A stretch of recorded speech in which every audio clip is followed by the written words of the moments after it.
everyone, welcome to my channel. My name is Lisa. I'm a 44-year-old single person currently living in the Northern Virginia, DC area.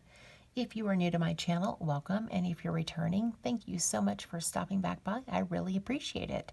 If you haven't already done so, I hope that you would consider subscribing to my channel and then hit that little bell icon so that you are notified anytime I upload a new video.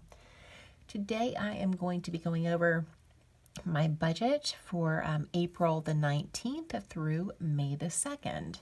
So let's go ahead and start with income. And my income is $1,900.50. Now, at some point, I hope that YouTube will also bring a little bit of income in. My channel was recently monetized about a month ago or so, and I don't really know how the payments work, but if a payment comes in, I will definitely let y'all know, and that will be, any money that comes from YouTube would go directly to debt. So I do appreciate everybody who watches, everybody who likes my videos and comments. I want you to know how much I really appreciate each and every one of you. I read every comment that you guys leave, and I try to respond to each and every one. Now, as my channel is growing, sometimes it's a little bit harder to get through all of them, and I feel like the way that YouTube displays the notices that I get for the comments, I feel like I'm missing some, and if I have missed yours, I am really sorry, but I really try my best to respond back to each and every one of you. All right, so let's go ahead and move on in the video. So that is income. So let's go ahead and put down my fixed expenses. So I am a single person. I am not married. I have grown adult children, so I am an empty nester. So my income, my expenses, you'll see, this is just for me. And so I don't have, any children that I'm supporting. I have 2 fur babies, but, it's just us. All right, so let's start with my debt payment. So this is my minimum payment on my debts, and that is $300. Next is my rent, and my rent is $900 a month, but each paycheck I set aside $450. I really like doing this. It doesn't hurt so much when it's time to pay rent when I have split it up over the paychecks that I have coming in for the month. So if you, if you're paying your mortgage or your rent all at once, you might try to get it to a point where you can split it up per paycheck. It has really helped me especially with my budget, to have that split out. All right, so before I move on, my rent is all inclusive. So that includes internet, it includes electricity. I don't have any other expenses here except for my rent.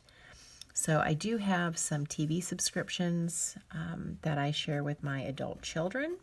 First one is Hulu, and that's $11.99. Then we have Sling TV, which is just another web-based, platform to watch TV, and it has a cloud-based DVR, and that is $44.98. So that one's a little bit higher. Next, let's do this paycheck is YouTube. Now, my mom, who is the 7th decade on YouTube, she has offered to pay the premium, but we haven't yet switched it over. So I'm going to go ahead and jot it down, but this may be $0.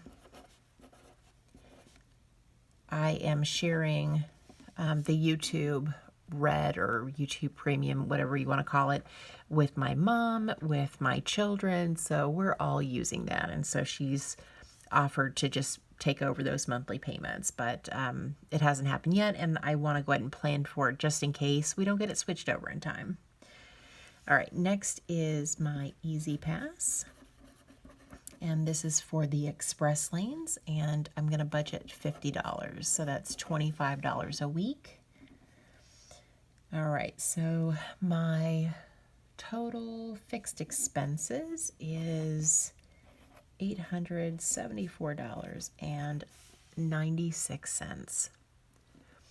So moving on to my cash expenses. So these are all of the expenses that I have and that I keep in my wallet, kind of like cash envelopes. All right, so the first thing is food. And my budget for food is $100, so $50 a week. Then I have gas for my car, and that's $40. So that is $20 a week. And this may need to go up. Gas prices are going up here in the Northern Virginia area. Next is fur babies.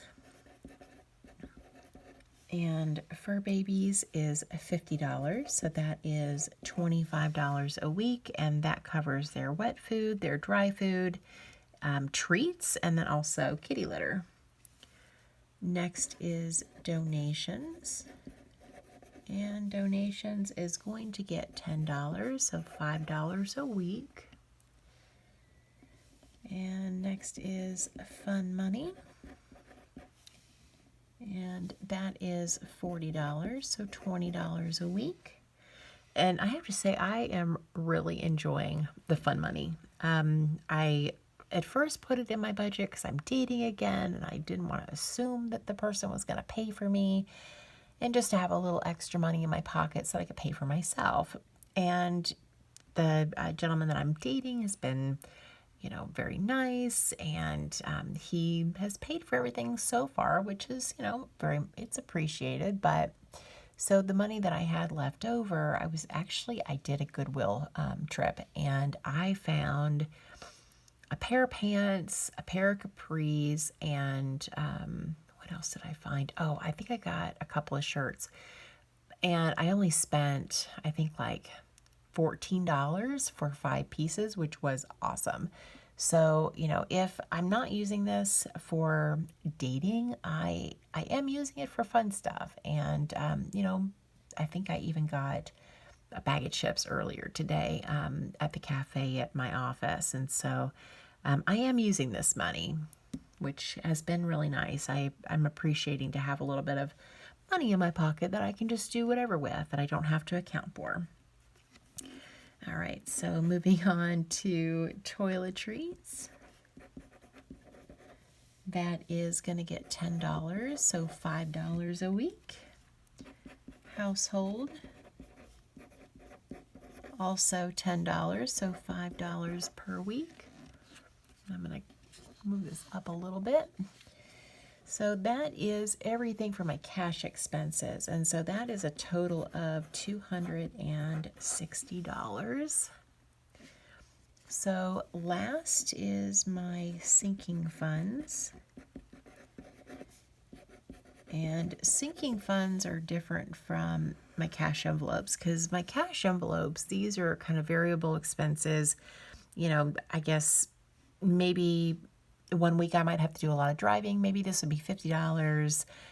Maybe fur babies don't need wet food one week. Maybe this is a little bit less. But these cash expenses, they can vary week to week, month to month. Sinking funds are things that we know are coming up. And so what I do I have sinking funds for car insurance. I have one for car taxes and tags. So like car insurance, for example, I know that my premium works out to be $80 a month. And so I split that up into weekly chunks. And that way, at the end of a 6-month period, I have enough money to pay my premium in full. And so these are things that I know are coming up. It's a fixed amount, or at least I, try to estimate as close as possible to what that total amount is going to be. And then however many weeks or paychecks are between now and when that is due is how much each envelope gets. So I haven't really talked much about sinking funds or what they were, so I thought that I might mention that. All right, so next is car insurance. And car insurance is going to get $40, which is going to break down into $20 for each week. Car maintenance is going to get $60, so $30 per week. Car taxes and tags, which also includes my inspection and my emissions, that is going to get $10, so $5 per week. And last but certainly not least is for fur babies. And this covers their shots, getting their nails trimmed, anything like that that requires them to go to the vet. That's going to get $20, so that's $10 per week. And so my total sinking funds is going to be $130. So let's go ahead. I hope you guys can see all of that. It's maybe out of frame a little bit, but all right. So let's take, let me just underline this so you guys can see it. My income, which is $1,900.50. And then I'm going to subtract my fixed expenses, $874.96. And then subtract my cash expenses of $260 minus sinking funds of $130. So what I am left with is $635.54 for this 2 weeks. So what I'm going to do is on May 2nd, which is the day before my next paycheck, I should have this much money left in my account. I have worked out my cash envelopes and my sinking funds pretty well to where I don't swipe my debit card.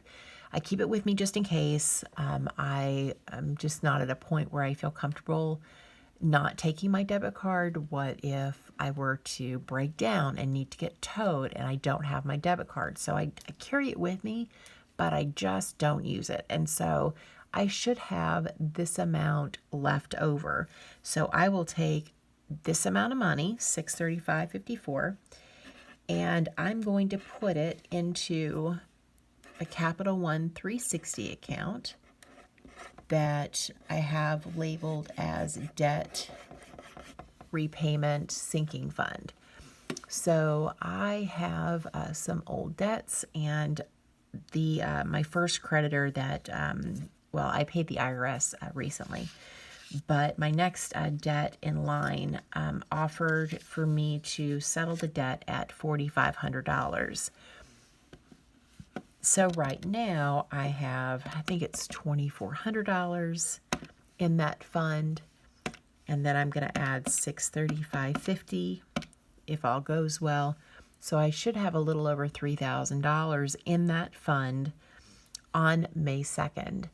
Now, I have 3 pay periods coming in the month of May, and so, I should have close to that to save from each one of those paychecks. So by at least middle of May, maybe the end of May, I should have, I will have the $4,000 I need to go ahead and offer a settlement on this debt.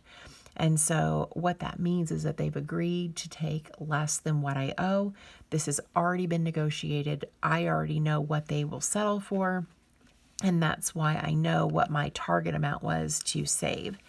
So I may try to call a bit early and see if they will take even less, but the most amount would be the $4,500. So I am on track. Now, I did a debt repayment plan video, and I really thought I was going to be able to save about $1,500 a month, and I am a little bit short. I'm not working overtime anymore, and so I don't have as much to throw at my debt, but it is certainly very close. So I will put this towards my debt sinking fund account on May 2nd. And so this is a zero-based budget, so every bit of my income has a name, it has a place. So I thank you for watching, and I hope you guys have a great day or night wherever you're at. Bye.